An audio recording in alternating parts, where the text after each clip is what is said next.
Tá gravando? Muito boa noite, sejam bem-vindos, membros do Clube de Realizadores de novembro de 2022. A gente está aqui num encontro super especial, quase fechando o ciclo do Clube de Realizadores, que está se encerrando em breve, mas a gente está fechando com chave de ouro. Por quê? Porque o tema de hoje é escrita. E a gente vai passar por uma oficina especial de como escrever e publicar um livro com nada menos que Zana Ferreira.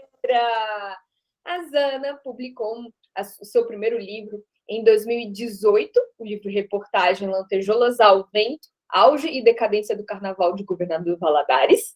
E no ano seguinte, em 2019, ela publicou o livro Solteiras aos 30, escrito em parceria com amigas.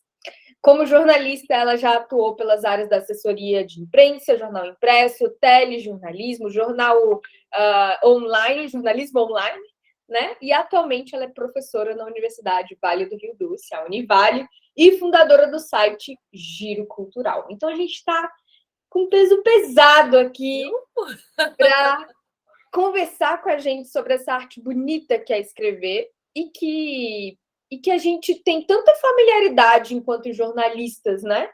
A gente adora ler, tem a tendência a gostar muito de ler, tem a tendência a gostar muito de escrever, e eu tenho certeza que já passou aí pela cabecinha de vocês em algum dia, enquanto jornalistas, publicar um livro. E antes, eu estava comentando antes da gravação que um dos meus planos para 2023 é terminar de escrever o meu livro e publicá-lo. Então, vocês, nesse momento aqui, está sendo assim, e a Zana, esse momento está sendo super especial para que vocês me ajudem também neste empurrão desse objetivo desse projeto. Então, seja muito bem-vinda, Zana. Obrigada, Vê, obrigada pelo convite e boa noite para todo mundo que está aqui. Eu já tinha esse material preparado porque esse semestre eu ministrei um workshop que chamava justamente como escrever e publicar um livro.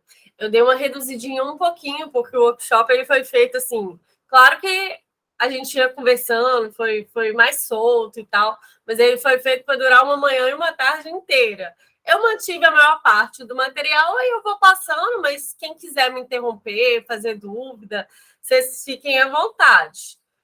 Eu fui reduzindo algumas coisas só para deixar o essencial mesmo, né? Por causa da questão do tempo. Deixa eu iniciar aqui a apresentação. Então, a gente pode fazer comentários e perguntas à medida que você for falando, né? Sim, com certeza. Não precisa deixar. Se quiser legal, deixar para o se quiser deixar para o final, mas é porque às vezes a gente esquece. A gente tem hora que se a gente não falar na hora, a gente perde. Então, é bem de boa, galera. Tá bom. Bom, tá dando para ver minha apresentação? Começou para vocês aí? Sim, dando certinho. Bacana. Então, como a Vê falou, né? Eu já tenho 2 livros publicados. O Lantejoulas foi o meu primeiro, que ele é fruto tanto do meu TCC quanto do meu mestrado. Eu pesquisei sobre o carnaval da minha cidade, foi uma pesquisa bem extensa. Olhei décadas e décadas de arquivo do jornal impresso aqui, entrevistei pessoas. Foi um trabalho bem denso, mas muito legal de fazer. E esse daqui já foi completamente diferente, porque o Lantejoulas ele é de não ficção. E esse daqui, eu e minhas amigas, a gente... Ó, tá meio... Por que borrou? Enfim, é por causa do filtro também que eu tô. Esse daqui, eu e minhas amigas, um dia a gente participando de um evento para escritores, e a gente fofocando, trocando umas fofocas.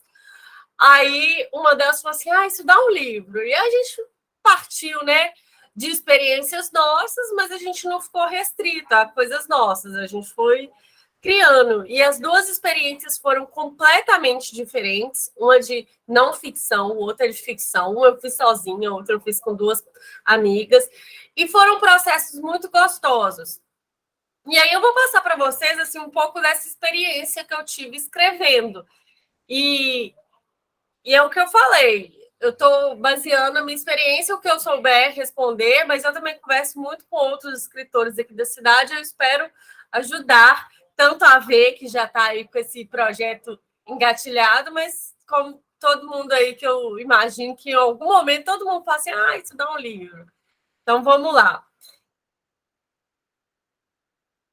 O meu currículo aí a V já apresentou, né? Eu também sou mestre em História Social, sou membro da Academia Valadarense de Letras e os livros que eu já escrevi já apresentei.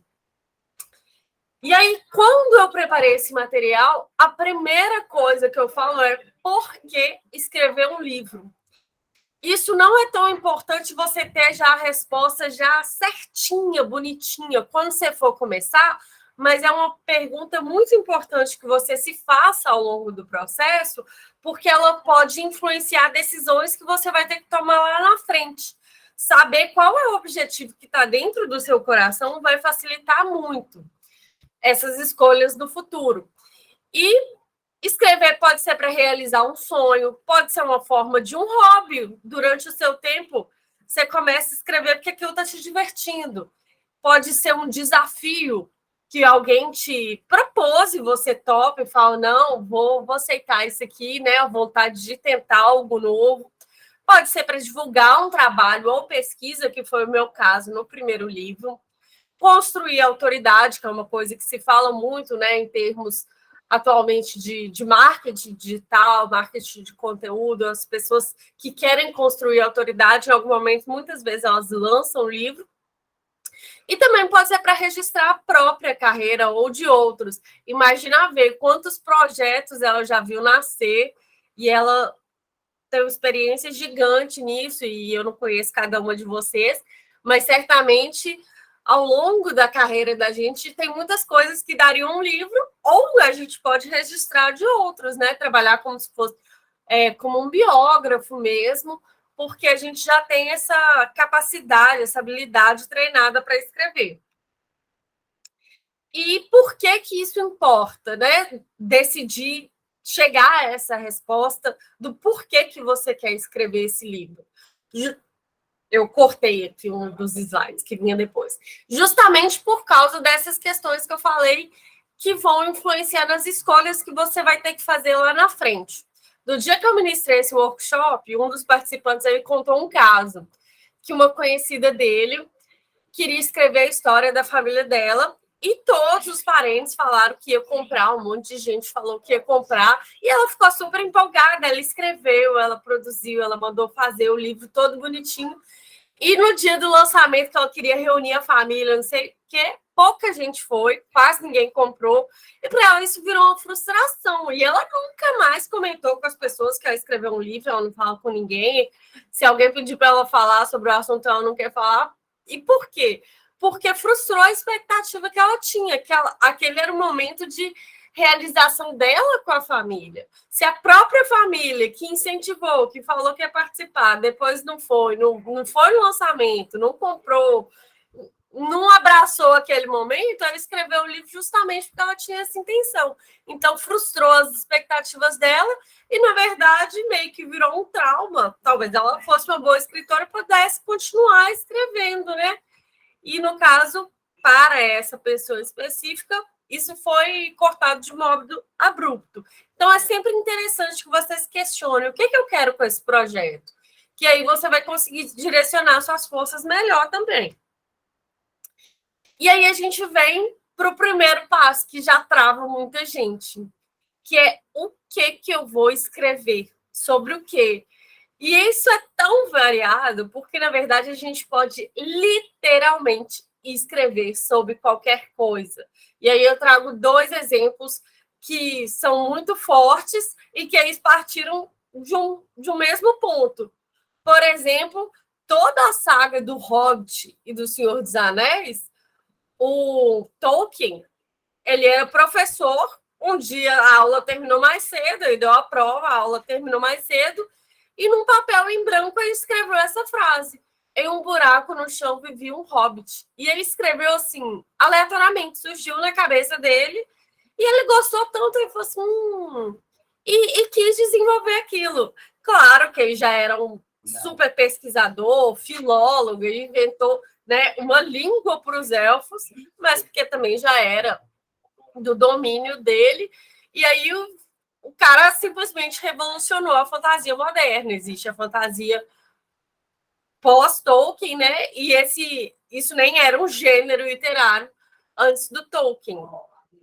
E outro exemplo que esse ano viralizou, que foi a Casa Abandonada de Higienópolis, que não por acaso também veio aí de um jornalista. Ele morava nesse bairro de Higienópolis e ele via essa casa gigantesca que um dia, com certeza, já foi muito pomposa, né? Mas que estava numa situação deplorável. E ele ficava se perguntando como essa casa chegou a esse ponto. E o principal, como ela ainda não virou prédio, como ninguém demoliu isso aqui para especulação, né? Porque o metro quadrado nesse bairro é muito, muito caro.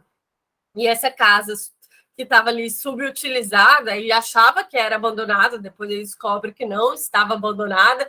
E aí o trem caminha para outros rumos que ele jamais teria imaginado, mas tudo começou só por isso, porque ele queria entender como tinha uma casa naquele estado, num bairro com 1 metro quadrado tão caro em São Paulo. Então, o quê? É aquilo que desperta a sua atenção, é aquilo que vai te dar prazer em pesquisar, em escrever, porque não necessariamente as coisas simplesmente vão brotar na sua cabeça. Principalmente como aqui é um grupo de jornalistas, se a gente falar em livros de não ficção, com certeza vai demandar bastante pesquisa, entrevistas. Então, aquele assunto, da mesma forma que a gente, às vezes, pensa as pautas para reportagens, para podcasts, para N projetos que todo mundo aqui realiza, uma pauta também pode ser o livro, só que é uma pauta que vai demandar muito mais tempo até a concretização, porque escrever dá trabalho.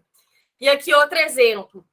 A Muralha de Adriano, que fica na Inglaterra, ela serviu de inspiração para a Muralha de Westeros, de Game of Thrones, quem assiste.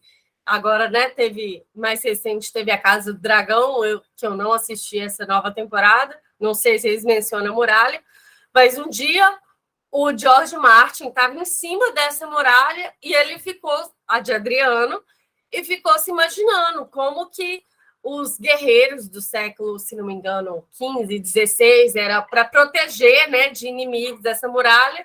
E ele ficou imaginando a pessoa que tivesse que ficar ali todos os dias da vida dela, protegendo e guardando, como que ele começou algumas inspirações e olha só, aquela muralha pequenininha virou uma muralha, um paredão de gelo gigantesco. Claro que aí foi uma inspiração para ficção. Então, a gente falando aqui de jornalismo, eu imagino que muitos de vocês devem ter projetos de não ficção, embora se tiver de ficção também é maravilhoso, eu adoro. E quando a gente vem sobre essa pergunta, né, de escrever o que um livro? Pode ser de poesia, que aí é mais quem tem mais essa veia artística. Crônicas, cara, conto e crônicas são modalidades que estão muito em alta no momento, porque as pessoas estão perdendo, de modo em geral, aquela concentração para ler texto longo. Então, aquelas narrativas que elas vão começar e terminar rápido, e aí você reúne várias delas, isso é muito bom, porque é uma forma da pessoa, às vezes, despertar o interesse. Então, crônicas sobre atividade jornalística, sobre um personagem que te chama atenção. Eu tenho um livro aqui de uma... Ela tem formação em jornalista, mas hoje ela é analista do Sebrae. Quando ela era jornalista e trabalhava no jornal impresso, ela tinha uma coluna que chamava Perfil. Ela entrevistava pessoas absolutamente comuns, mas ela fazia isso com uma maestria tão grande que a coluna, assim, era o tchan do jornal. E depois de muitos anos, que ela já tinha até saído do jornal, uma amiga dela ajudou a reunir todos aqueles perfis, ela selecionou os que ela gostava mais, tinha mais carinho, e publicou em livro. Então, são narrativas curtas, você não precisa ler tudo de uma vez, porque um não vai influenciar no outro. Zana, sim? Só um comentário aleatório para te interromper. Essa parte do perfil é tão legal e me toca profundamente. Porque desde que a gente Vidas contadas, né? Todo mundo que. Não, mas desde que a gente começa a fazer o curso de jornalismo, a gente se encanta pelo perfil. Não sei se é todo mundo, mas o perfil é algo muito, muito. Um gênero dentro. Não sei se posso dizer que é gênero dentro do jornalismo, mas. Nossa, é tão fascinante contar a história das pessoas reais que tem por aí. O Eu também perfil adoro. realmente sempre me encantou muito. Estava dentro do estereótipo que eu tinha construído para jornalistas, sabe? De escrever. Agora que você falou, mas assim, faz tanto tempo que eu não ouço falar em perfil, porque desde quando eu trabalhava no Correio já não existia mais. Tinha crônicas, né? Mas uma sessão só para perfil não era mais feito como antes, sabe? Então, não sei o que pode ter acontecido com os jornais que deixaram de dar espaço para esse tipo de conteúdo, mas. Nossa, eu adoro. Eu também Incrível. adoro. O livro dela é muito gostoso de ler. São histórias fascinantes, assim, de pessoas que não são famosas, que são pessoas, assim, absolutamente triviais, mas não quer dizer que na vida delas não aconteceram coisas sensacionais. E é a forma de narrar também, né? A gente exercita esse prazer de escrever. Eu acho muito legal. Eu sou muito, muito suspeita para falar de perfil. E uma coisa que aqui, ó, que eu elenquei, mas, por exemplo, quadrinhos, cara. Tem jornalismo, existem experiências em jornalismo em quadrinhos.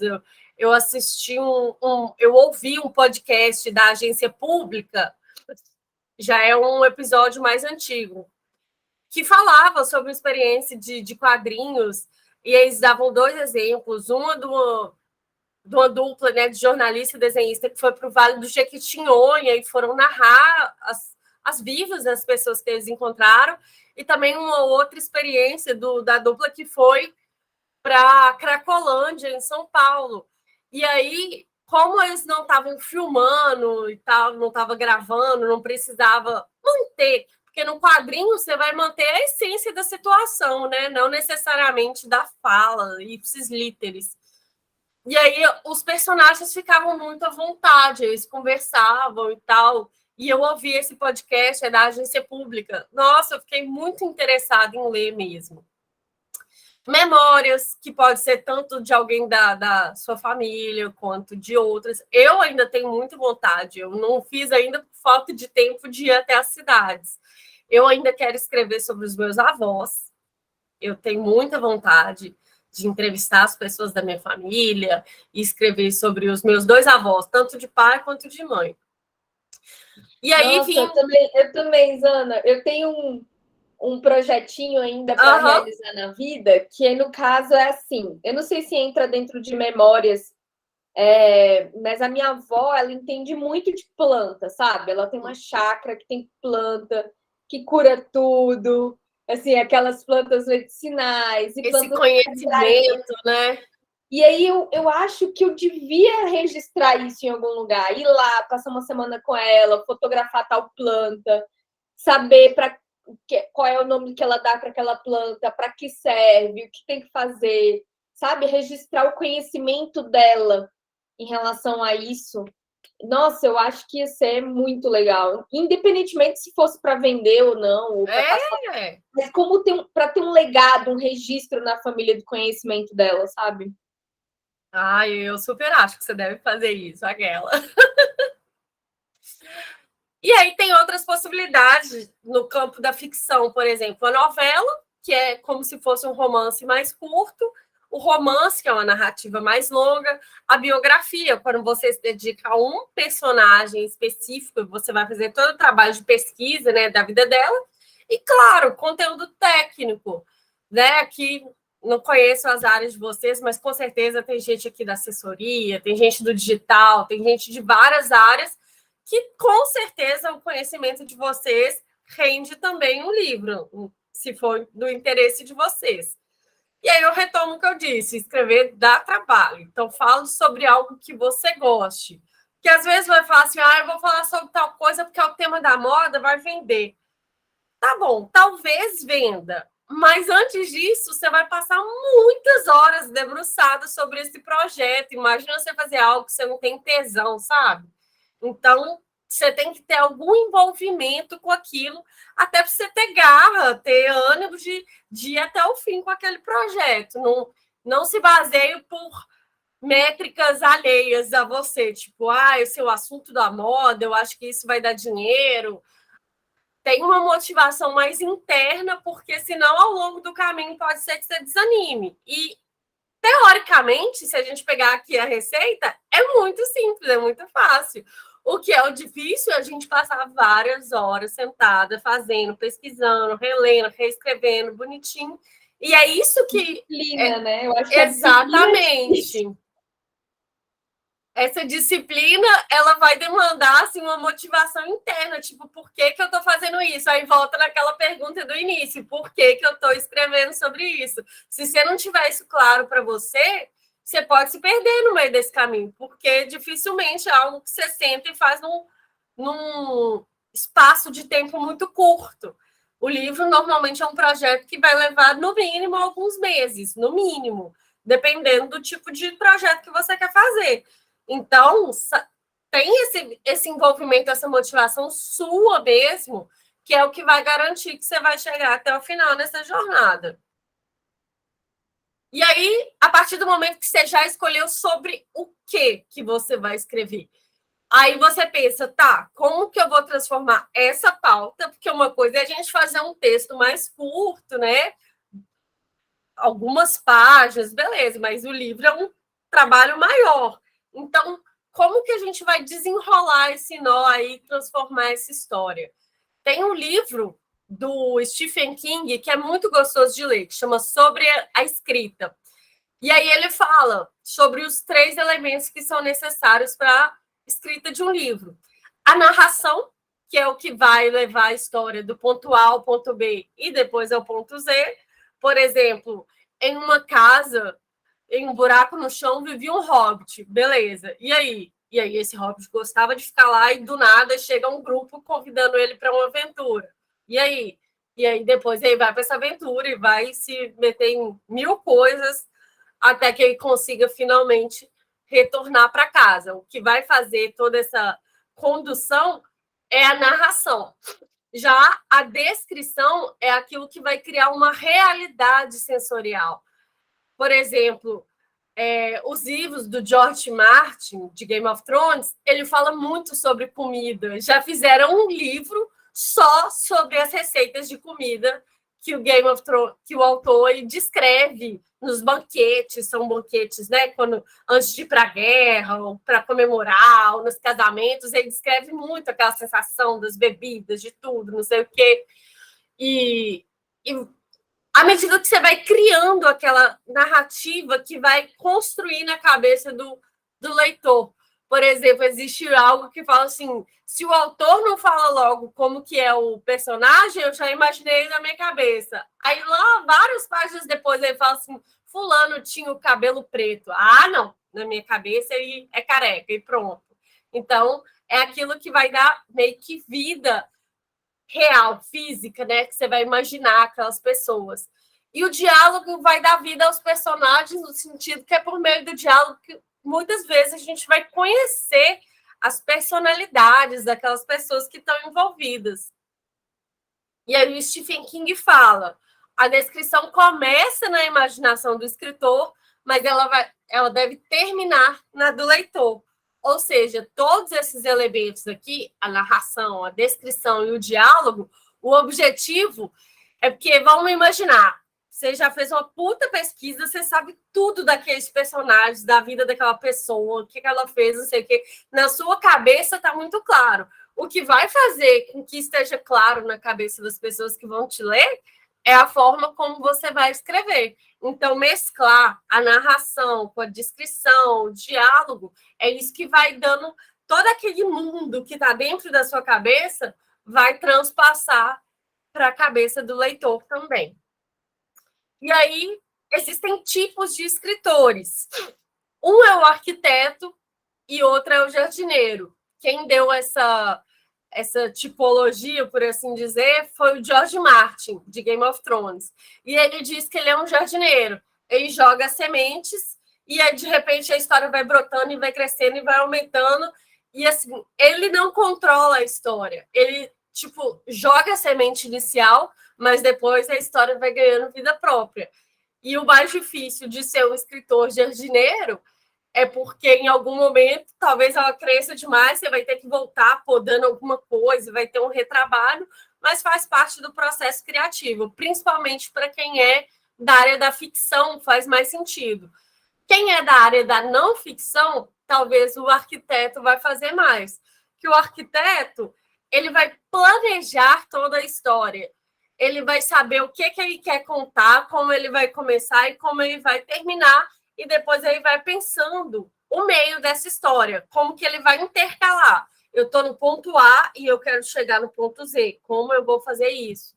Então, talvez, para quem é da não ficção, planejar vai te dar muito mais domínio e segurança para você seguir aquele projeto. Uma ferramenta de trabalho interessante é a escaleta, na qual você vai fazer pequenos resumos antes de começar. Aqui tem um exemplo de escaleta que vem assim, por exemplo, cena 1, manhã de calor, centro da cidade. No chão, o resto de uma mulher de 40 anos surge invadindo a tela. É porque esse daqui é um exemplo de escaleta, eu acho que para filme. Mas a ferramenta é mais ou menos a mesma coisa, é você fazer pequenos resumos. Imagina, capítulo 1, introdução sobre a arte da escrita. Capítulo 2, o que... Na hora que eu fui pensar o workshop, né, desse material, eu fiz rapidamente, na mão mesmo. O que é que não pode faltar? Tem que falar sobre isso, na mão. E fui escrevendo isso, isso, isso. E depois eu fui preenchendo. Esse mini resumo, ele vai servir para te dar segurança, para você não se perder no meio do caminho. Porque tem hora, por exemplo, que a gente começa a falar de um assunto e aí já daria margem para puxar outro gancho. Se você se planejou, você fala, não, você pode, inclusive, deixar isso no seu texto. Sobre esse assunto, nós veremos mais no capítulo tal. Depende, né, do estilo do livro, do seu estilo de escrita também. Essa ferramenta ela ajuda a organizar as ideias. E o jardineiro ele não vai organizar, ele vai fazendo de acordo com o que vai surgindo na cabeça dele.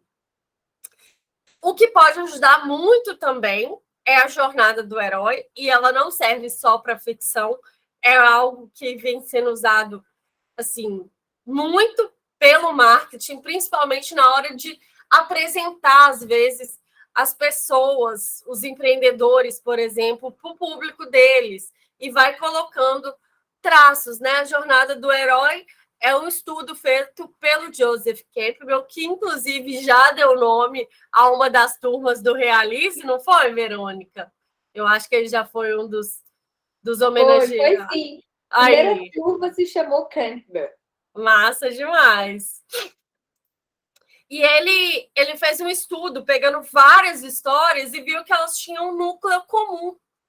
Algo muito semelhante acontecia em todas elas. Por exemplo, começa pela apresentação do mundo que o herói vive.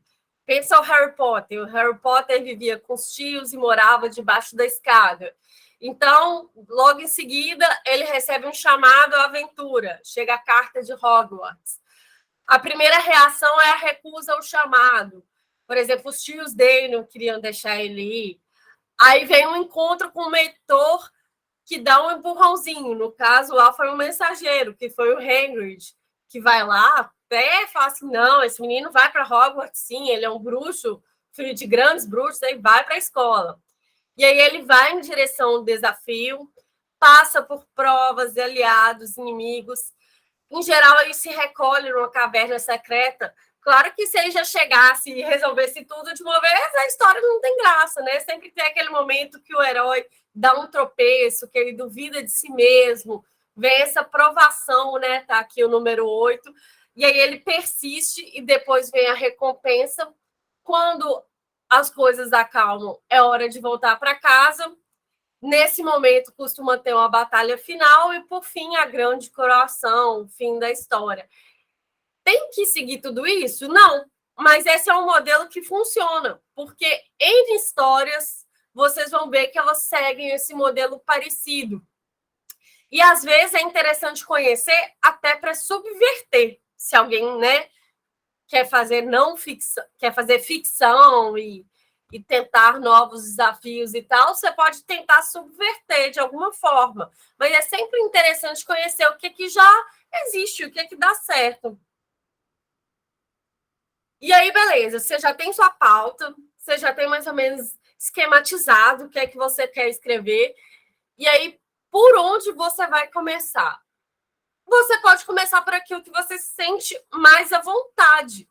Pensa no clímax, onde você quer chegar e vai vindo de trás para frente. Você vai preenchendo essas lacunas.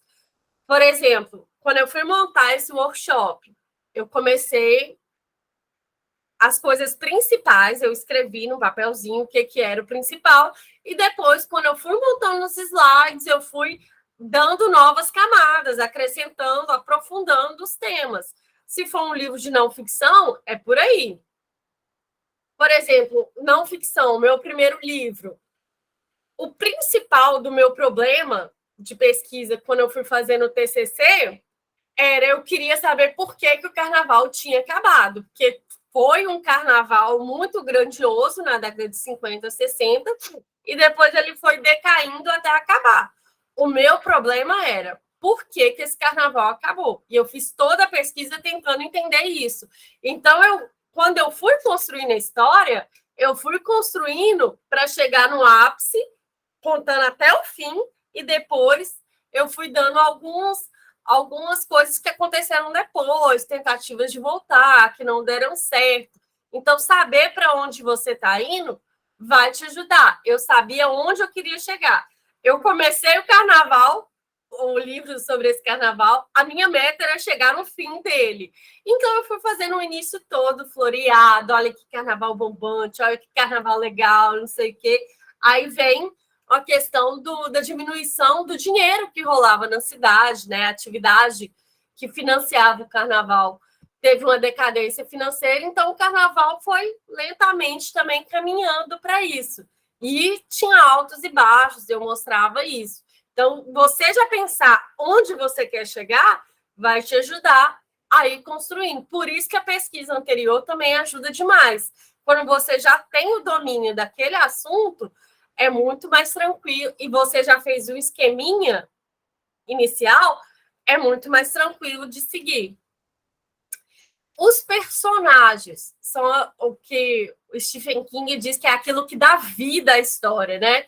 Porque senão fica só narração e descrição fica muito denso, vai ficando só aqueles blocão de parágrafo, e de repente o diálogo, inclusive, ele serve até para aliviar a leitura. Quantos personagens vão ter na sua história? Depende do tipo de narrativa. Romances ficcionais, naturalmente, podem ter mais personagens.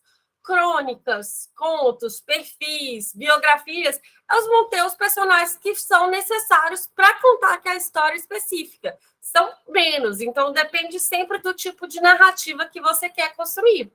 E essas pessoas, é interessante você só apresentá-las à medida que elas estão cumprindo um papel na história.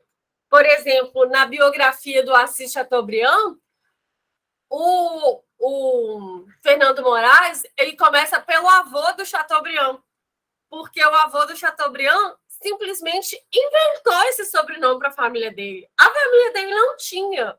Eu não vou lembrar direito como que era a história, mas, assim, aquilo já dava o tom da personalidade da família, que simplesmente decidia uma coisa, botava na cabeça, ia lá, fazia e pronto. E isso tem muito a ver com o próprio Assis Chateaubriand, que ele vai fazer isso na vida dele. Ele inventava cada coisa, gente.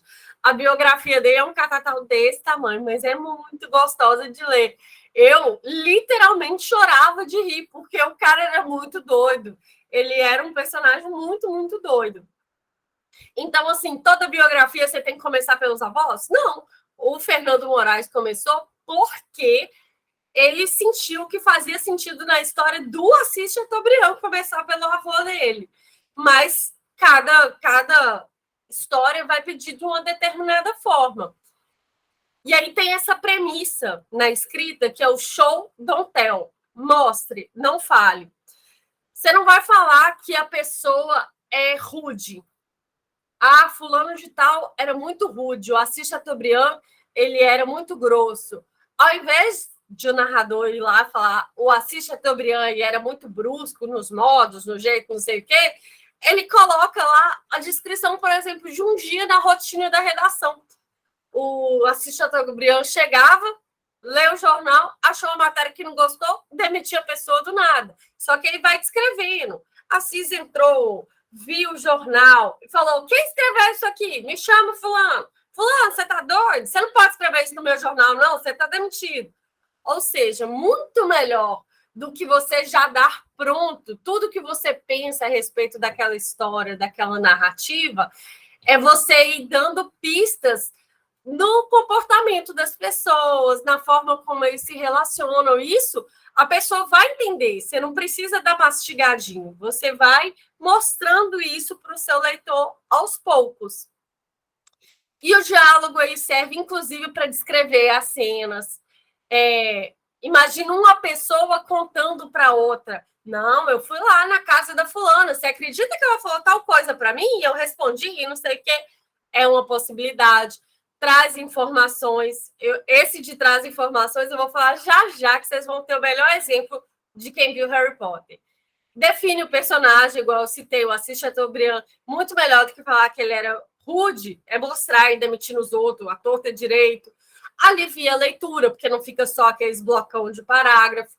Marca o ritmo da ação. Por exemplo, se há uma discussão, é muito mais interessante um fala, outro retruca, outro fala, frases curtas, porque aí, se há uma discussão, ninguém pode fazer um monólogo e o outro responde com outro monólogo. Não, discussão assim, fala, outro retruque, replique, tréplica e tal, cria emoções, dependendo do que você está colocando no diálogo, oferece pistas. Sempre nesses livros de suspense, alguma coisinha que um personagem fala, depois o detetive vai lembrar, não, o fulano falou isso, então eu vou investigar aquilo. As pistas vão sendo deixadas ao longo das falas dos personagens. E aqui um exemplo da narrativa do mundo bruxo em Harry Potter. O Harry Potter, gente, ele é o protagonista, mas ele é um bocó, ele não sabe de nada. Se for alguma coisa técnica de inteligência que você aprende com os livros, quem vai saber de tudo é Hermione, que é a melhor amiga dele. Ela é amiga inteligente. Ele e o Rony não são muito de estudar, então sempre quem estudou e explica as coisas é a Hermione. Então, ao invés da narradora, né, falar que tal planta serve para curar não sei o quê, aí coloca a Hermione debochando assim: vocês não leram o livro? Em tal página está escrito que tal planta faz isso. É a personalidade dela. E o Rony, ele conhece o mundo bruxo. Por exemplo, no livro 7, no filme 7, quem assistiu, quando eles começam a ir atrás das relíquias da morte, na hora que a Hermione vê assim, tem esse símbolo aqui, ele está repetindo, eu não sei o que isso quer dizer. Aí o Rony fala, mas isso são as relíquias da morte. E os outros dois ficam assim, hã? Aí vocês não viram o conto dos 3 irmãos? É um conto famoso. Aí eles ficam, mas é porque era um conto contado, história de dormir para criança do mundo bruxo. Então, tudo que envolve uma informação que eles precisam saber que vem do mundo bruxo, quem traz essa informação no diálogo é o Rony. Se for algo que eles descobririam, por exemplo, nos livros, aí quem informa isso é a Hermione. O Harry, basicamente, o Harry nunca sabe coisa nenhuma. O Harry é um bocó. E aí, vocês podem, né, estar se perguntando, é uma turma aqui de jornalistas, muitos de vocês podem ter projetos na área que vocês atuam, aí vocês vão falar assim, beleza, mas eu não preciso saber disso, porque eu escrevo não ficção. Mas, cara, essas técnicas ajudam demais quem quer fazer não ficção. Por exemplo, Fernando Moraes, que é um biógrafo famosíssimo, né? Que eu citei o Chateau, que é dele, mas aqui eu coloquei Olga, que é uma biografia que ele escreveu sobre a Olga Benaro Prestes, que foi uma russa que veio para o Brasil, uma comunista, se envolveu com Luiz Carlos Prestes, teve uma filha e ela foi deportada grávida pelo governo do Getúlio Vargas para a Alemanha. Ela foi presa e morreu, não sei se ela chega a morrer em campo de concentração, morreu em campo de concentração. E quando ela foi deportada, ela estava grávida Aí a mãe do Luiz Carlos Prestes começa uma campanha internacional para ter a neta dela, para a Olga poder amamentar. É um livro muito bonito, muito bonito.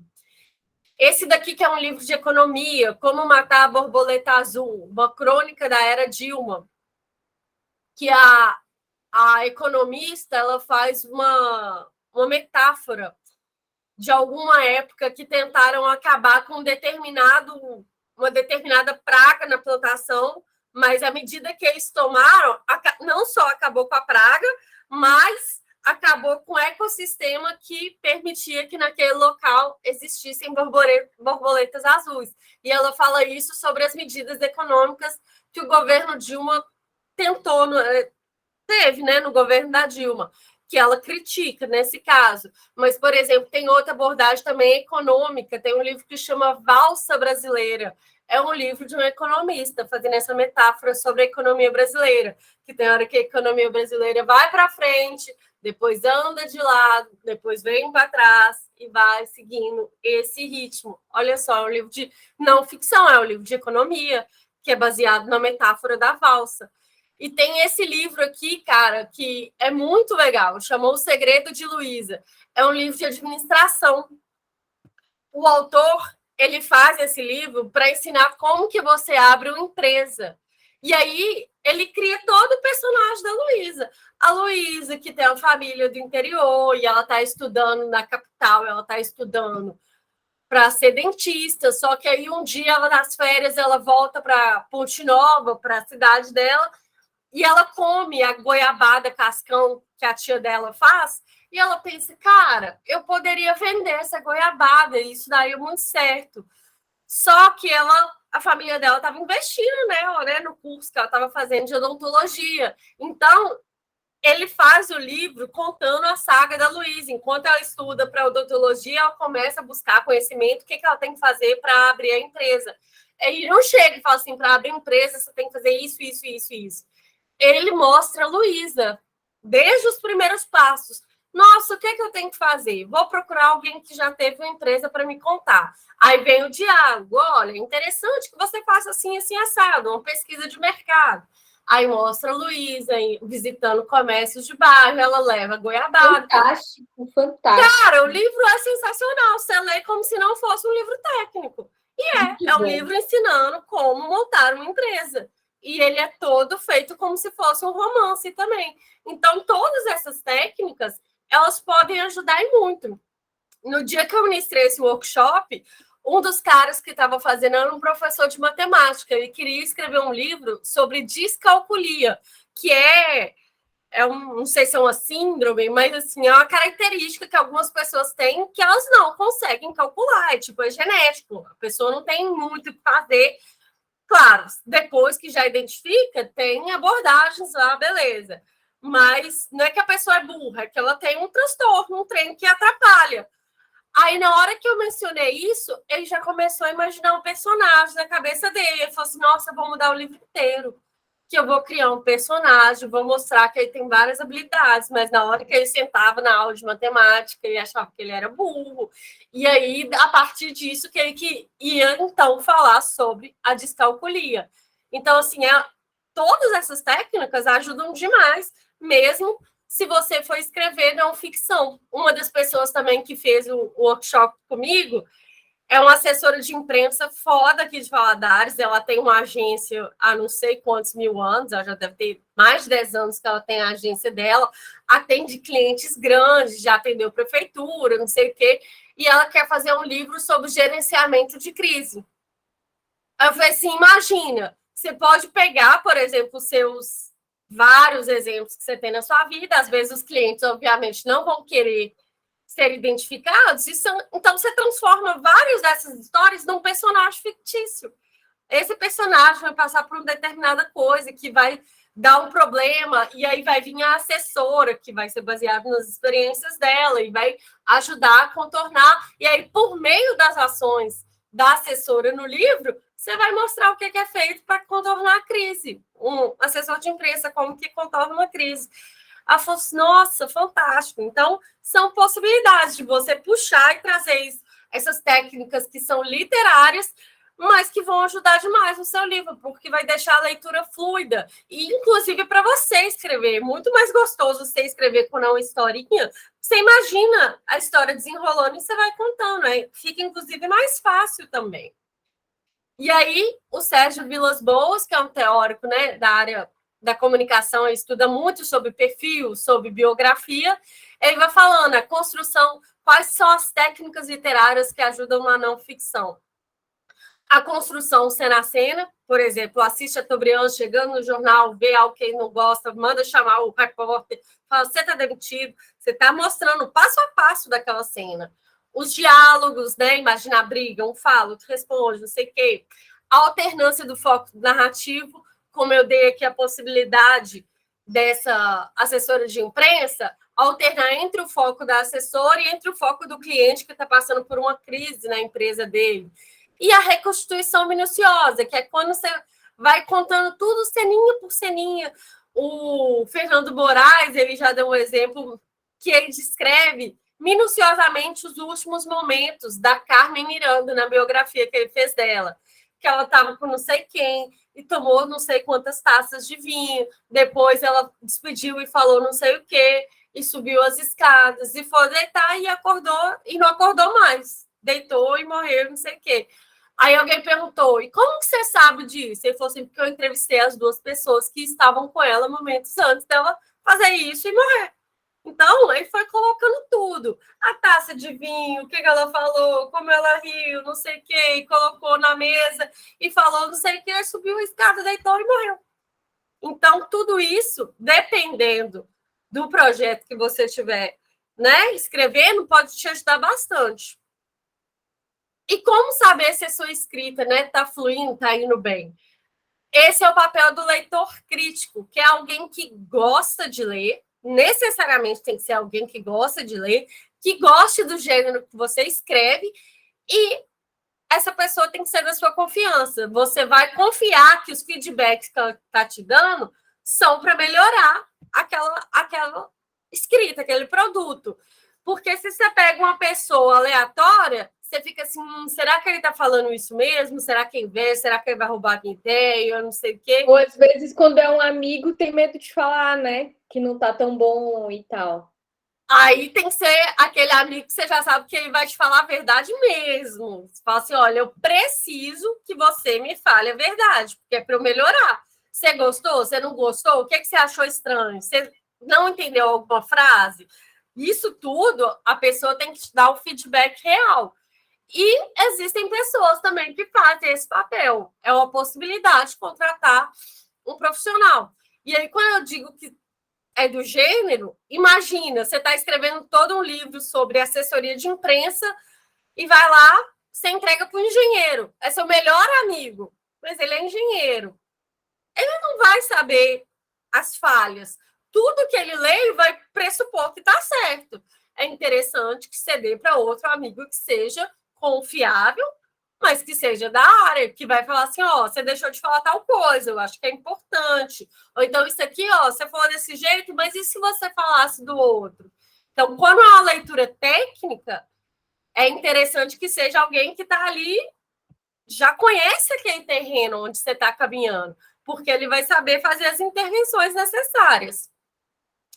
E o importante, na hora que você terminou, deixa o texto descansar. Fica 1, 2 semanas sem olhar para aquele trem, vai fazer outras coisas, esquece. Porque a gente sabe, aquilo que a gente escreveu, a gente não consegue ver pequenos erros. Uma vírgula que está que está fora do lugar, que não sei o quê, a gente não vê, porque o texto está todo na nossa cabeça. Você vai lendo, por mais devagar que você leia, está tudo na sua cabeça, você já sabe de tudo.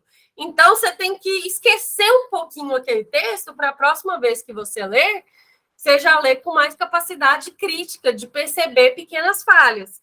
E, claro, é também a hora da revisão sua e, com certeza, de um profissional. Ainda mais se for um livro que você estiver lançando por questões de carreira, por questão de construir autoridade, um projeto, algo assim, aí é imprescindível contratar.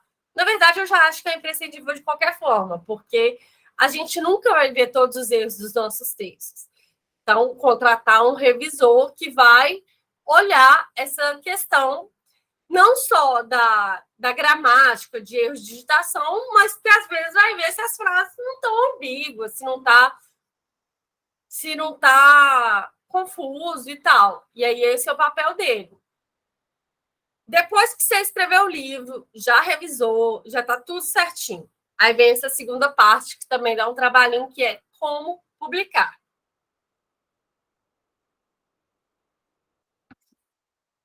Lembra que eu falei lá no início por que você quer escrever um livro? Na hora da publicação é essencial você saber essa pergunta, porque ela vai orientar muitas escolhas que você vai ter que fazer. Por exemplo, eu vou lançar em e-book, eu vou lançar ele físico. Você está querendo construir autoridade, mas sua autoridade, por exemplo, é mais na internet? Será que o livro físico, que demanda mais dinheiro, será que esse investimento vai fazer sentido para você? Ou às vezes só o e-book te atende? Às vezes você quer só realizar um sonho? E aí o e-book publicou, você vai colocar no seu site, não sei o que e tal, já te atende? Essas respostas, não existe resposta pronta. Cada um vai ter que enxergar em si mesmo e saber o que é que quer. E por que é que quer. Se você ainda não, se enquanto você estava escrevendo, você ainda não tinha aquela resposta, agora você vai precisar mais do porquê que você está escrevendo esse livro para fazer essas escolhas. Por exemplo, tipo de publicação. Por uma editora tradicional, que é a comercial, a editora prestadora de serviço, ou então processo independente. Quais que são as diferenças? As editoras comerciais, elas vão assumir todo o custo do processo, a revisão, diagramação, a capa, a distribuição e a venda. Tudo fica por conta delas. É o processo ideal, só que elas, inclusive porque elas têm mais prestígio, elas te dão uma possibilidade de projeção muito mais alta. Imagina uma editora que é foda na hora que ela lança livros técnicos. Se ela publica o seu livro e ainda te paga, tipo, 10% do preço de capa a cada livro. Aí é o melhor dos mundos. Só que qual a dificuldade? A capacidade dessas editoras de atender todo mundo que gostaria, a capacidade delas não é infinita. Existe a questão que talvez o livro que você escreveu pode não estar de encontro com o perfil daquela editora. Beleza, a gente escreve livros técnicos, mas é livro técnico na área da saúde, não é na área da comunicação. Existem essas coisas. E elas sempre são mais difíceis. Claro que, se vocês conhecerem alguém dessas editoras, peçam muita ajuda. Quem sabe fazer um network, uma ponte, isso pode acontecer. É o melhor dos mundos, mas ele é o mais difícil, mais limitado. Existem as editoras que são prestadoras de serviço, são aquelas que você vai contratar, você vai pagar e ela vai fazer. E aí você não depende de um aceite, você não depende de ninguém que vai ler seu livro e talvez vai aceitar, porque aí você está contratando um serviço. Só que aí vai tudo no seu bolso, você vai pagar por todo esse processo. Claro que você pode ter lucro depois com a venda? Pode, mas não é garantido, vai depender. E aí essas editoras, elas fazem o processo de produção e impressão mediante um contrato, só que elas não fazem o processo de marketing de venda, isso vai ficar por você. Esse meu primeiro livro eu fiz assim, eu contratei uma editora que fez a capa, revisou, diagramou e imprimiu a quantidade de livros que eu contratei, que na época foram 500 exemplares, e aí eles me entregaram, só que eles me entregaram, veio a caixa com 500 exemplares, e aí eu que me virasse para vender.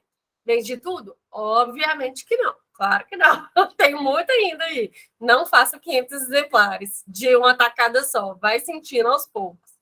E elas são muito mais acessíveis do que as editoras tradicionais, porque lá, como eles custeiam todo o processo, eles vão escolher quem eles querem e quem eles acham que vai dar retorno. Aqui, como você está pagando todo o processo, aí dificilmente tem aquela questão, né, do aceite, a menos que seja algo muito fora. Por exemplo, você quer fazer jornalismo em quadrinhos. Aí você vai ter que ir numa editora que está mais especializada em ilustração. Aí tem esses meandros, mas, em geral, elas são muito mais acessíveis.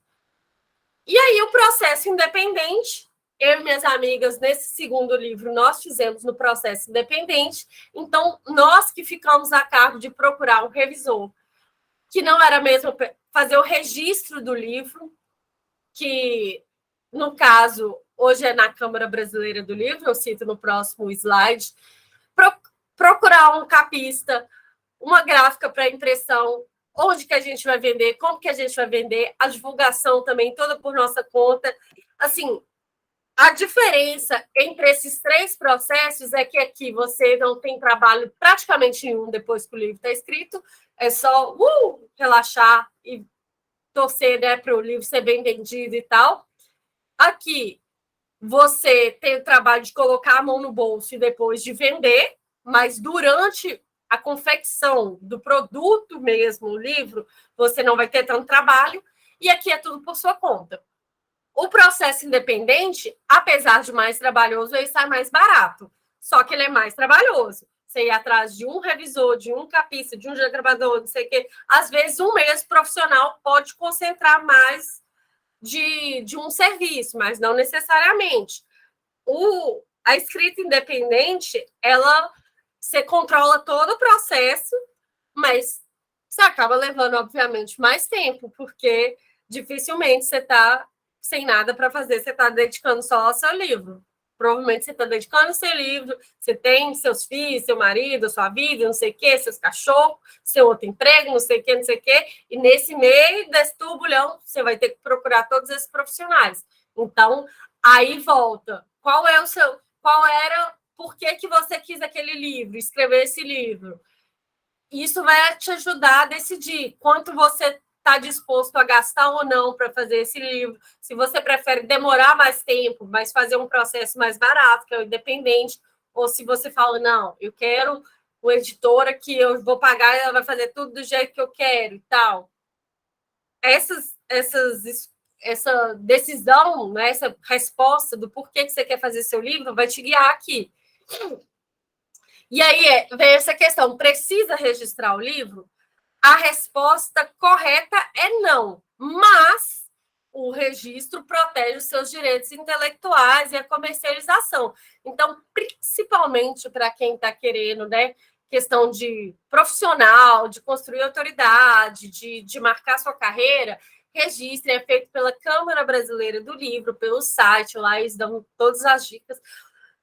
Uma amiga minha que é bibliotecária falou que nos últimos anos eles simplificaram, inclusive deixaram mais barato o processo, não é nada de outro mundo. E qualquer coisa, buscar alguém, um bibliotecário que ajuda mesmo, eles sabem dar mais essa informação. E quando o livro está registrado, gente, ele tem isso aqui, ó, o ISBN, que permite ter o código de barra. Então, por exemplo, se você colocar numa livraria da sua cidade, isso daí ajuda o controle do estoque deles, vocês também, dá uma questão de profissionalismo muito maior quando o livro está registrado. Mas, por exemplo, quando eu escrever o livro da vida dos meus avós, é algo interno, é para mim, é para minha família. É o tipo de coisa que eu não necessariamente precisaria correr para registrar, porque quem vai roubar isso? É a vida dos meus avós, é o que eu estou fazendo só por uma questão afetiva, emotiva mesmo. Então, depende do seu objetivo.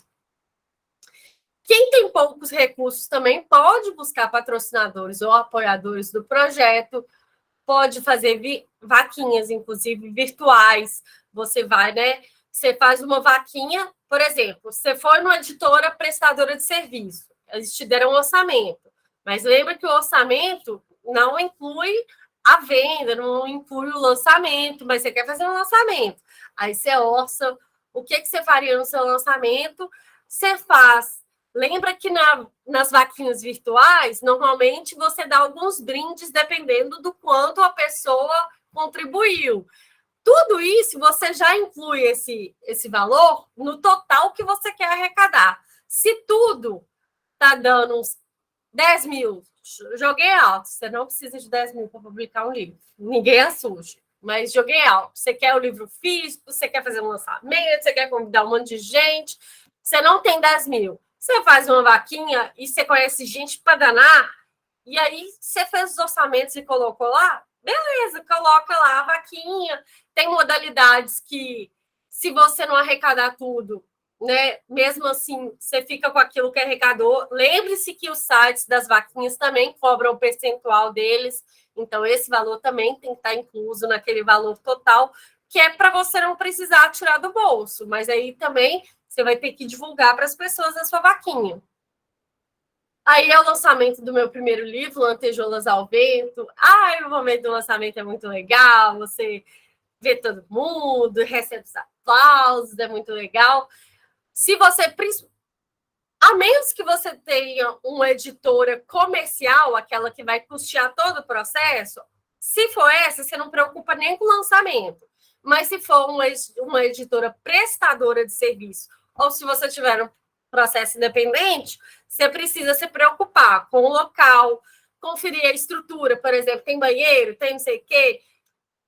Esse lançamento que eu fiz aqui era no local que tinha um segundo andar, e boa parte das pessoas eram idosas, porque eu estava falando do carnaval que acabou há muito tempo, então muitos dos convidados eram idosos. Por sorte, esse local também tinha elevador, então foi legal, era do município mesmo, era a biblioteca aqui do município, eles cederam o espaço, foi muito legal. Você ir pensando nessas questões de estrutura, será que você vai ter que alugar um freezer se for servir alguma bebida? É obrigatório? Não é obrigatório, gente. Tudo é você que decide o que você quer. Os convites, na época do meu primeiro livro, eu fiz convite físico e fui entregar em mãos. Mas hoje em dia, em geral, ninguém está fazendo isso, não. Só o convite você manda pelo WhatsApp, reforça numa linha de transmissão. As pessoas que forem mais importantes, você liga, reafirma. Você vai pensar se você quer fazer um buffet ou não. Cerimonial, precisa. Você precisa de alguém, pelo menos, para te ajudar nas seguintes coisas. Uma introdução antes do discurso é legal. Alguém que vai te introduzir, que vai te chamar. Você precisa de alguém que vai vender e cobrar os livros. Se você for fazer um lançamento físico, você não vai estar parada recebendo as pessoas, autografando. Se você tiver que parar, cobrar, dar troco, não sei o quê, bancar, o processo vai ficar demorado demais. Então, tem alguém para vender e cobrar. E se você tiver algum buffet, alguém que vai controlar o que está sendo servido. Nesse daqui, a gente serviu um pequeno buffet. A gente não fez nada muito grandioso, não, porque eu já tinha cometido erros demais nesse. Nossa, nesse daqui eu gastei demais. Mas a sorte é que a minha família toda contribuiu, então estava podendo, enfim. Aí, desse daqui, a gente fez algo mais simples. Aí, as nossas mães ficavam olhando. Acabou salgado? Ainda tem salgado lá dentro? Aí, elas olhavam, elas controlavam se tinha refri, se tinha salgado. E na hora que acabou, acabou. Eu acho maravilhoso isso. Tipo, as mães se uniram para fazer um buffet, para mandarem tudo. Não, as filhas estavam lá autografando os livros e as mães estavam vendo. Se tinha que levar isso é maravilhoso, o quanto a gente pode contar com pessoas próximas para fazer. E as pessoas adoram ajudar. Gente, as pessoas que são próximas a vocês, elas vão querer te ajudar. Não tenha vergonha. Elas se sentem o máximo contribuindo no dia do seu lançamento. É muito legal. Não tem por que não pedir essa ajuda. É muito legal.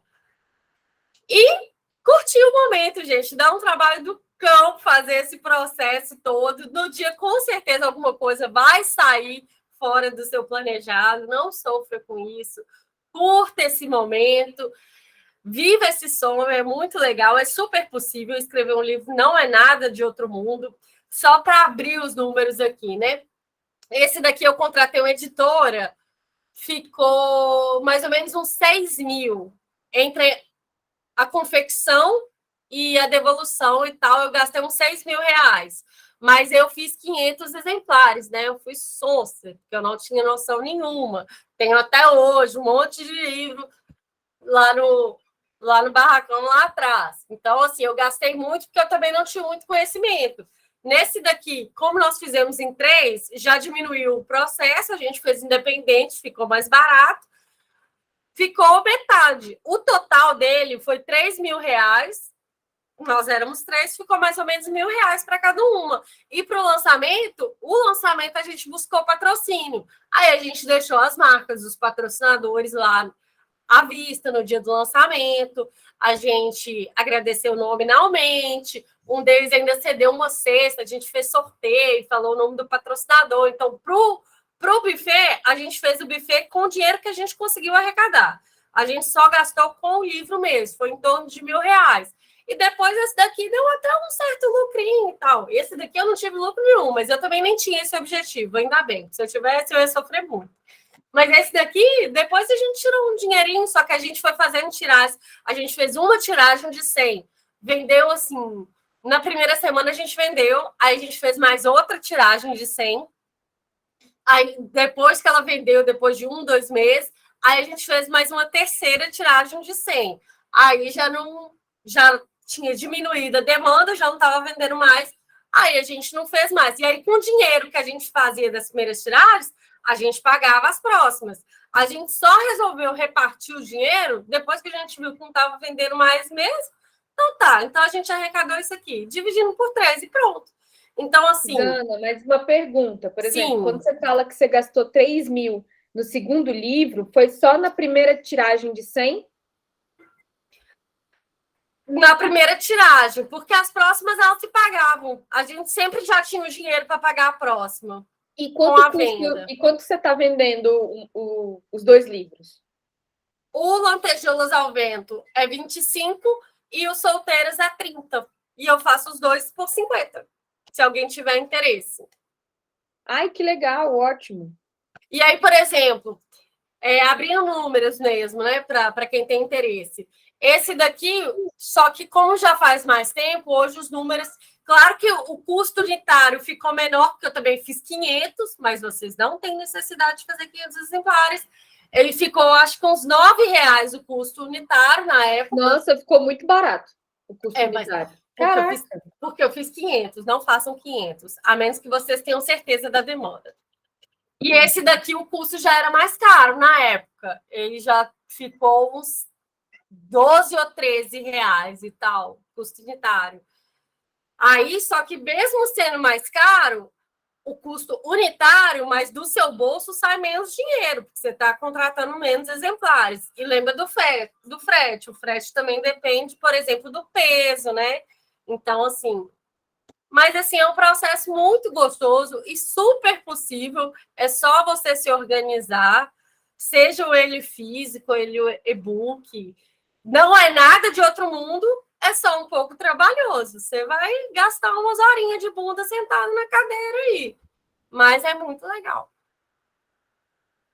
Que massa, Ana. Me fala, como que você já, por mais que você tenha feito o impresso, vocês estão vendendo na Amazon também? E se estão vendendo, você vende o livro físico e o impresso pela Amazon? Na Amazon, o e-book nosso ainda está lá. O físico a gente cadastrou uma época, mas a Amazon tem determinadas modalidades. Quando você não está tendo demanda de venda do livro físico, para você ficar lá cadastrado, no final você está pagando para estar na plataforma, se você não tem uma demanda constante. Porque eu não vou lembrar os valores. Mas quando a gente viu que não estava compensando, a gente encerrou a conta para vender o físico e deixamos o e-book. O e-book está lá e ele é baratinho. Ele não deve chegar a R$ 10 lá. A gente colocou um valor barato justamente porque existe muita concorrência na Amazon do gênero Chick-Lit, que é o gênero dos solteiros aos 30. Então, já que a gente queria tentar entrar nesse nicho, a gente colocou mais ou menos o preço que as outras pessoas também cobravam. E o primeiro Lantejoulas é só comigo. Se eu estou em Brasília e quero comprar o livro físico, só comigo. Me manda, a gente conversa no privado. E como você resolve a questão do frete? Tipo, para passar para a pessoa que te contacta, quanto que fica o frete? A gente foi nos Correios, pesou quanto que era o livro, simulou quanto que ficaria, e aí, em geral, a menos quando a gente fez alguma promoção e tal, o frete fica por conta da pessoa também. E aí a gente manda pelos Correios e tal, bonitinho. Ótimo. A Regina tem uma pergunta. Pode Regina? falar. Oi, tudo bom? Me diga uma coisa, você fez pesquisa em várias editoras para fazer a publicação, para ver o preço mais barato? Na época, fizemos nas duas. Na época, eu escolhi essa editora prestadora de serviço porque eu vi que professoras da UERJ, a Estadual do Rio de Janeiro, estavam publicando, porque a UERJ estava com os problemas financeiros, e eles fizeram uma parceria com essa editora e estavam publicando por ela. Aí eu fiz um orçamento com outras, e essa daqui eu sabia que eles estavam publicando com a Universidade de Renome, falei assim, eles não vão me dar um cano, essa é sério, né? Aí eu não tive problema. Mas eu fiz também, eu procurei algumas, fui pesquisando algumas e pedi orçamento, aí eu pedi orçamento. Livro físico, tipo de papel, tipo de mais ou menos quantas páginas que eu já tinha mais ou menos em torno na minha mente e tal, não sei o quê. Fiz alguns orçamentos e decidi. E o outro a gente fez de novo na época, porque aí começou a subir o preço do papel em 2019 e tal. Teve uma época que estava muito barato, teve uma época que um monte de gente que a gente conhecia fez um monte de livro, mas aí o papel começou a subir. Atualmente não é mais os preços de 2018, 2019 e tal, mas vale a pena. Tem algumas gráficas, é tranquilo. Eu tenho até um material pronto, eu posso mandar para ver e ela manda para vocês, que é o material que eu mandei para a galera que fez meu workshop. Eu mando aqui, tem alguns contatos. Ai, que legal, Zana, a gente vai amar, né, Regina? Você já entrega para a editora todo digitalizado, não é isso? Você escreve, você manda tipo o arquivo do Word. Se for a prestadora de serviço, você manda o arquivo de Word, normal. Aí ela que vai diagramar, transformar bonitinho nessa formatação, assim.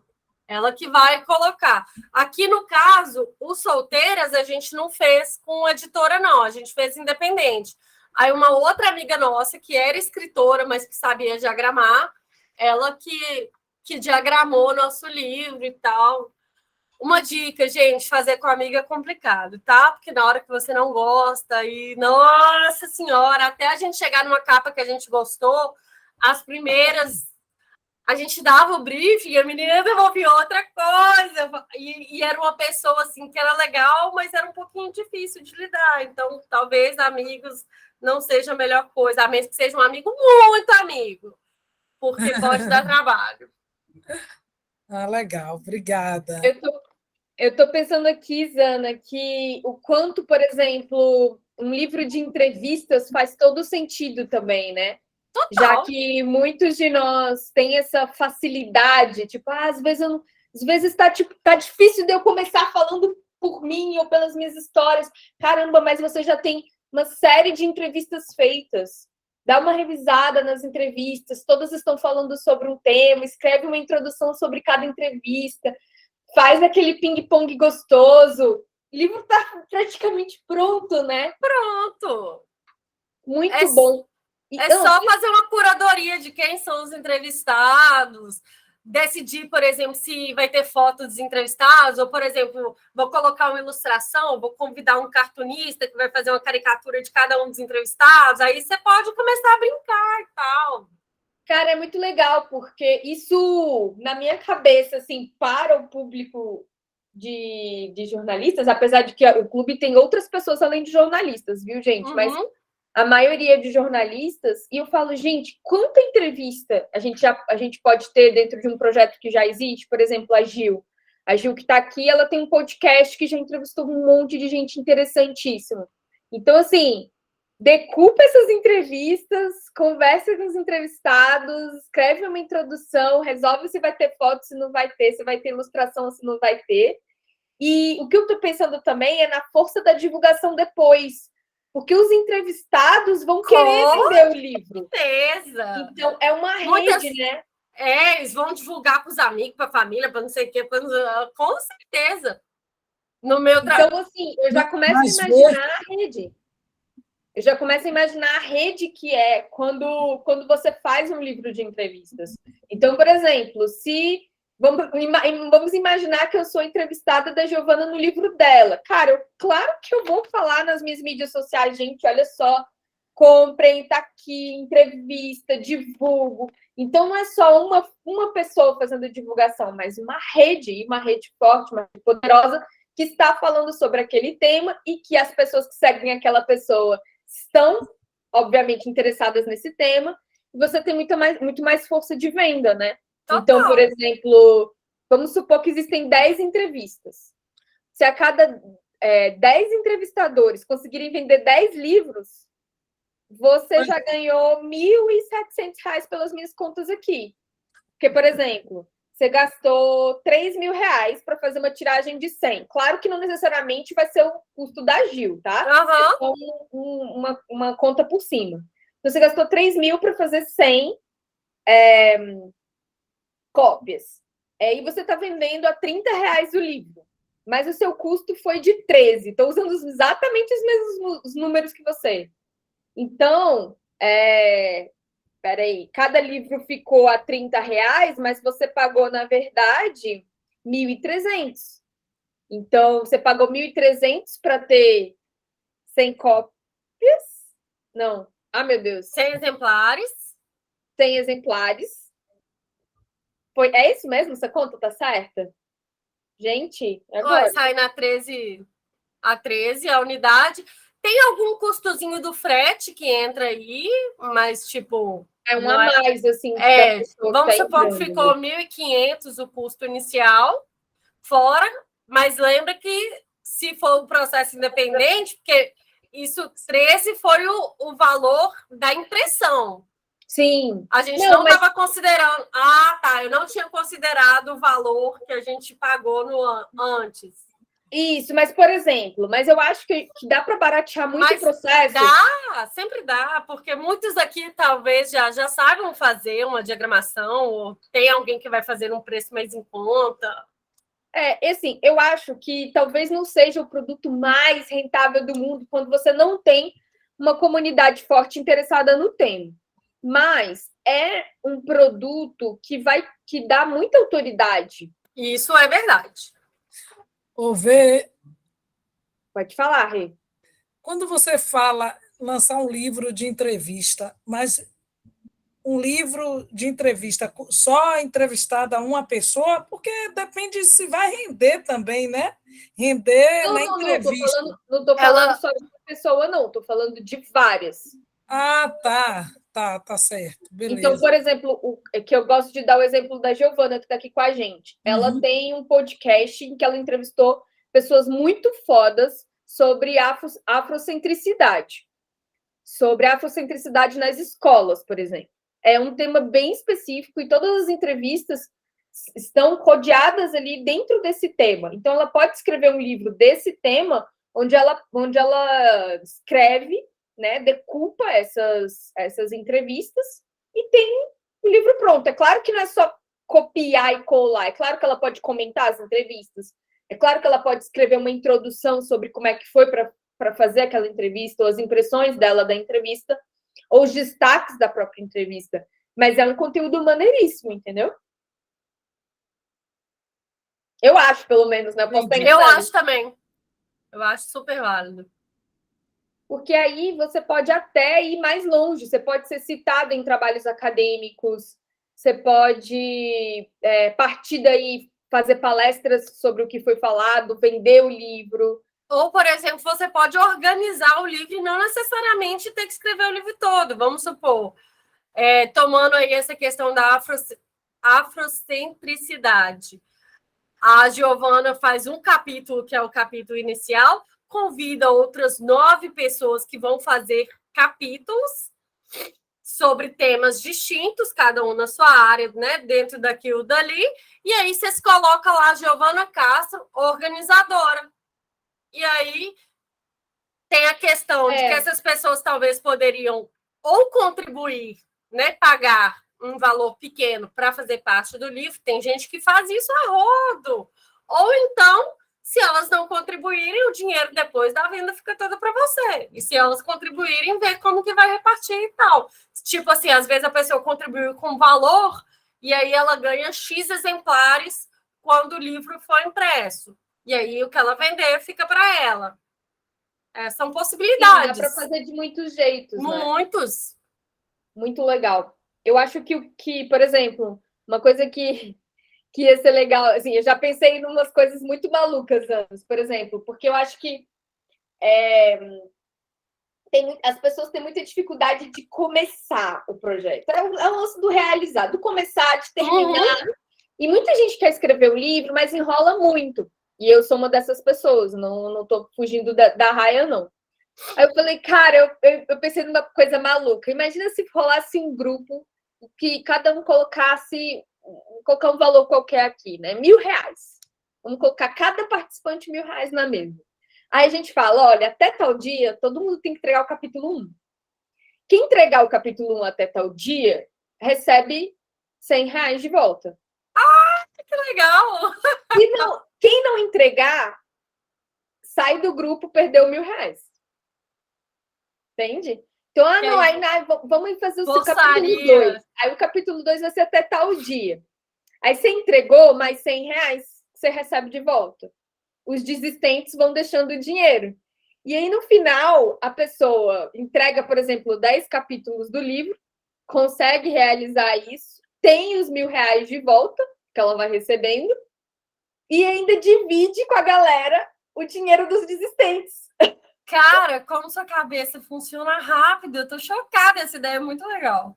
É muito legal, né? Porque aí você coloca, tipo, a sua grana em jogo, e se você não escrever, você vai deixar a sua grana lá com a galera.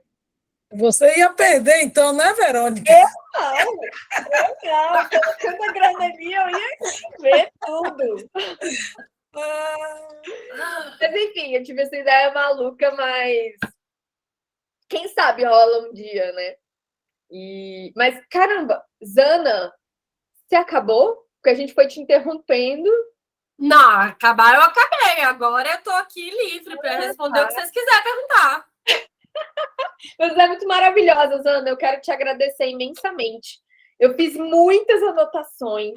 Eu achei muito precioso. A parte do lançamento, como mexe com a nossa imaginação a noite de autógrafos, né? É muito legal. Como a gente quer passar pela experiência de uma noite de autógrafos, organizar, fazer a coisa acontecer. Maravilhoso. E eu queria saber daqui da galera quem gostaria de comentar o que a Zana trouxe ou fazer alguma pergunta. Alguém? Maria, Carolina?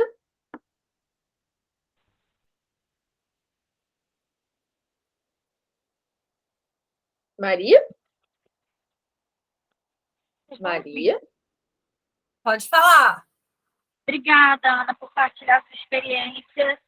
Eu queria saber a sua opinião, pessoal. O que você acha que faz a gente... você trouxe aí de uma maneira bem didática como é possível, é viável, é palpável, né? A Verônica aí brincando também coloca de uma maneira que se torna acessível, né? Uma motivação para você ir galgando passo a passo e realizar esse projeto. Por que será que a gente olha como algo intransponível? Você tem ideia? Você conseguiu entender qual é a chave da questão? É a cultura? São bloqueios culturais nossos? O que você acha que faz a gente acreditar que é algo tão extraordinário, que é de fato, mas inacessível para seres humanos normais e acaba bloqueando tanta gente que tem potencial? Porque a gente olha para a Verônica, por exemplo, e fala, como que esse livro ainda não saiu? O livro está pronto na cabeça dela, é só ela sentar e colocar para fora. E certamente ela vê esse potencial em alguns de nós, mas por algum motivo a gente não consegue perceber na gente. Será que é falta de terapia? O que você acha que faz a gente olhar essa produção como algo tão tangível? Eu acho que em algum ponto é um pouquinho até, às vezes, falta de conhecimento. Você acredita que o meu primeiro livro ele ficou guardado 10 anos na gaveta?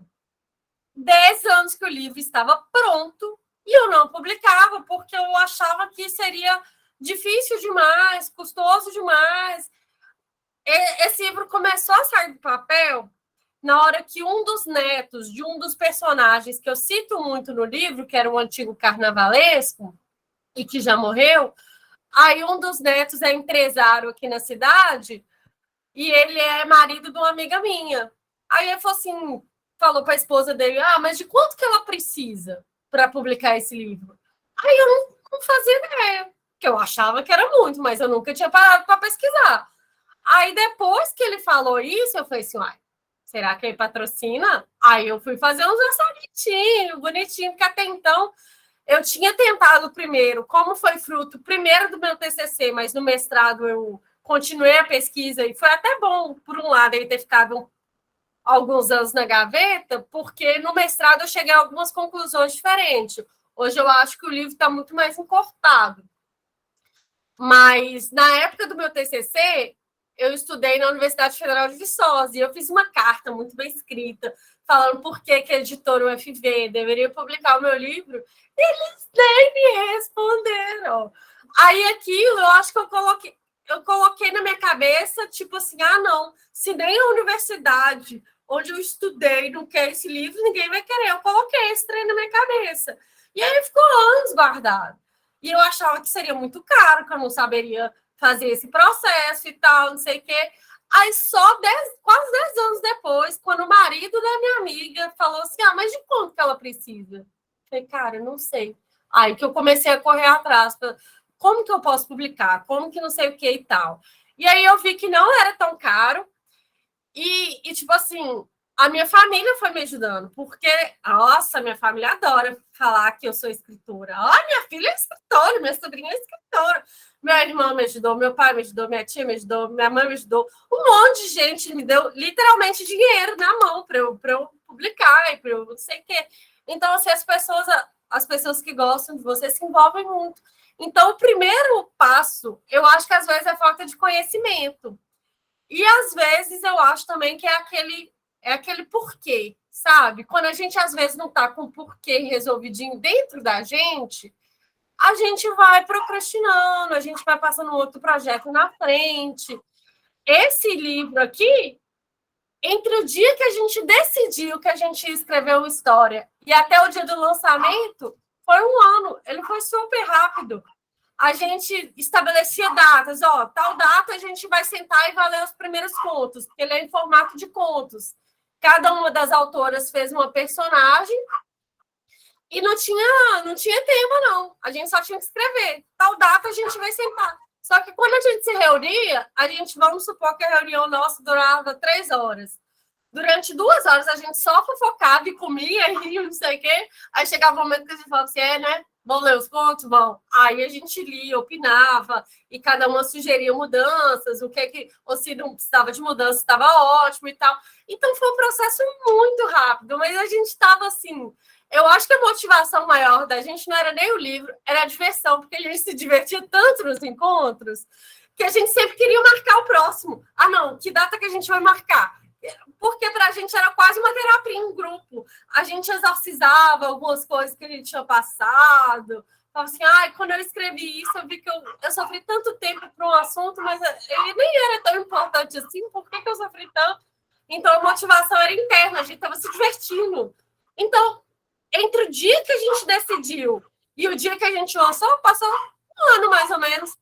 E ele prontinho, e a gente, foi muito legal. Então, às vezes, eu acho que os porquês têm que estar bem resolvidos aqui dentro para ajudar a gente dar o pontapé.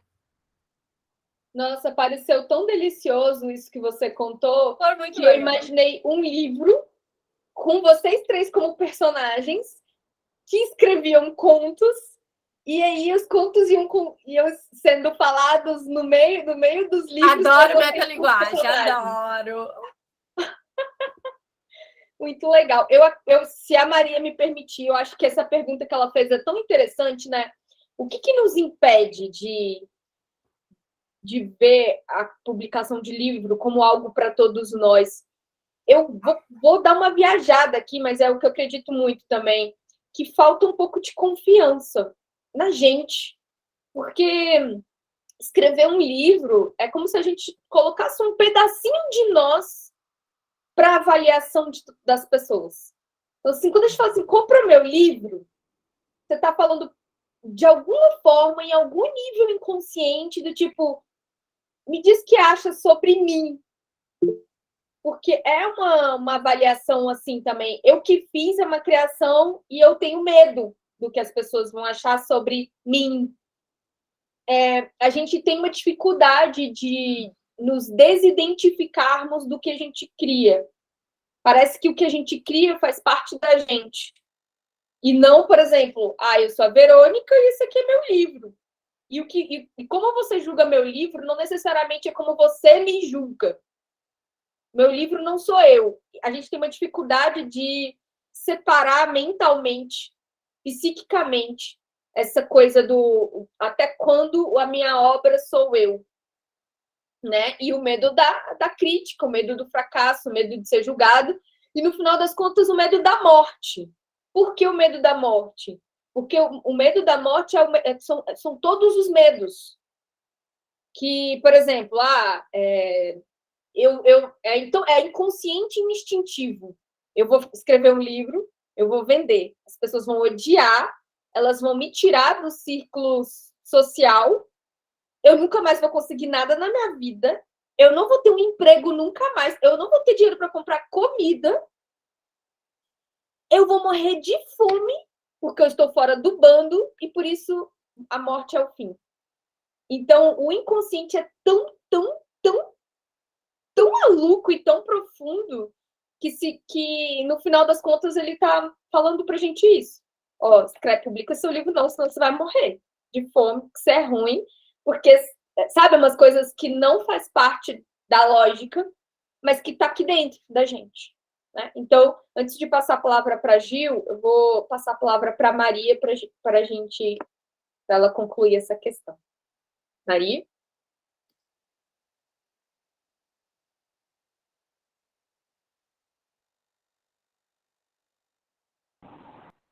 Eu já estava com a mão levantada antes.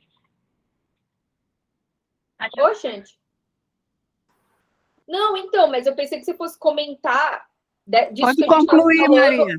antes da gente passar para Gil.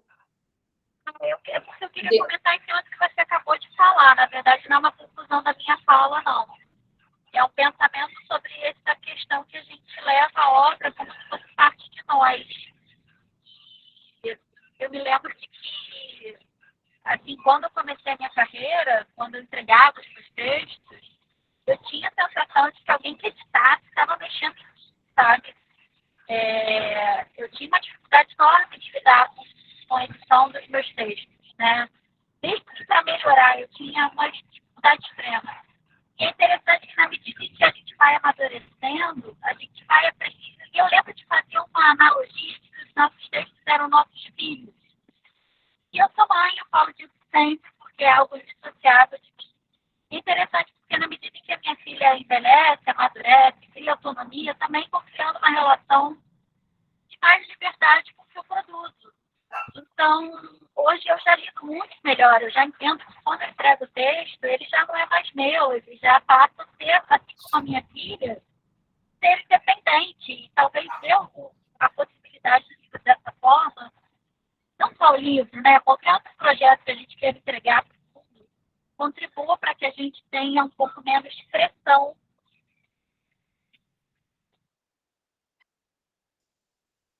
Show, Maria. Entendemos e concordo. Giovana, fala.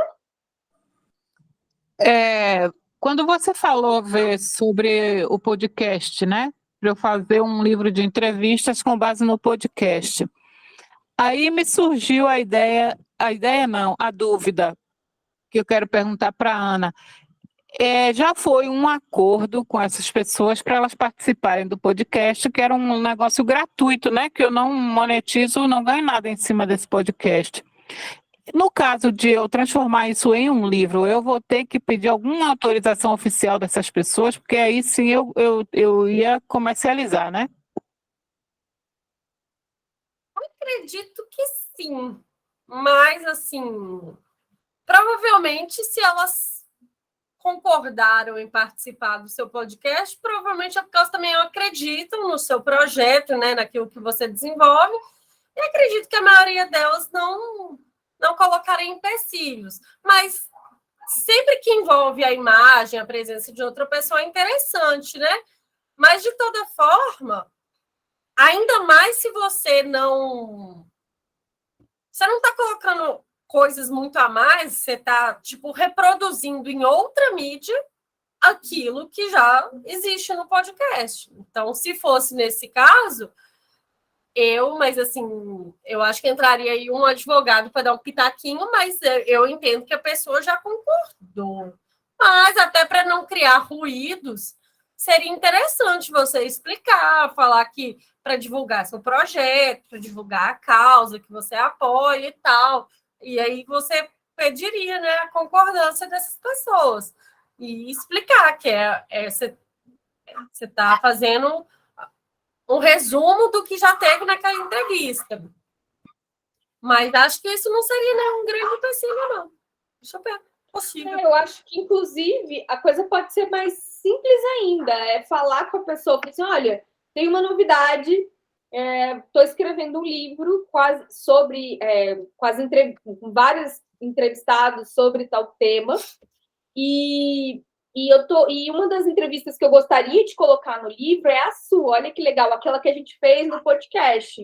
E eu gostaria de saber se tudo bem para você eu pegar a entrevista e colocar no meu livro. Então, quando você coloca meu livro, aí a pessoa vai dizer, sim, por mim tudo bem, tá tranquilo, e ela já deu ali a autorização dela. E se ela falar, não, mas aí eu vou receber quanto? E vai ser comercializado.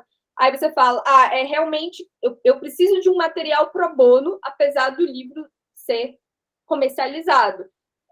Então, infelizmente, fica para uma próxima oportunidade, eu agradeço. É simples assim, é só você não colocar a pessoa no livro, sabe? Mas eu tenho uma intuição fortíssima de que quem não quer estar no seu livro, sabe? As pessoas vão se sentir muito valorizadas para irem para o livro. Nossa, elas vão querer mostrar para todo mundo. Olha aqui, a entrevista dele tá no livro. Vai ser tipo uma coisa muito, muito, muito rara alguém falar assim, não, Giovana, eu quero no mínimo aí 10% do que você faturar. Isso é muito, muito difícil. E a pessoa que sugerir isso, você coloca fora do livro. Eu acho que pode ser bem mais simples mesmo. Né, Gisana? Com certeza. Com certeza. Então tá. Pessoal, alguém mais gostaria de comentar ou fazer uma pergunta para a Zana? Só agradecer mesmo. Achei super legal esse diálogo entre você pegar os gêneros literários para falar também do que não é ficção. Eu gostei muito, né, da sua apresentação. Obrigada. Que bom, fico feliz. Parabéns, foi ótima a apresentação. O que mais importante, né? As informações, o fazer, como fazer, isso é super legal. Parabéns e muitas vendas para você. Obrigada.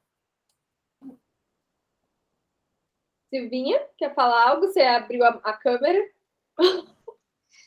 Não, quero só agradecer mesmo, é porque a gente fica tão com a câmera fechada. Eu estava aqui o tempo todo, né? Então eu disse, não, vou pelo menos abrir para dizer que tá tudo, que foi massa e que obrigada. Só isso mesmo.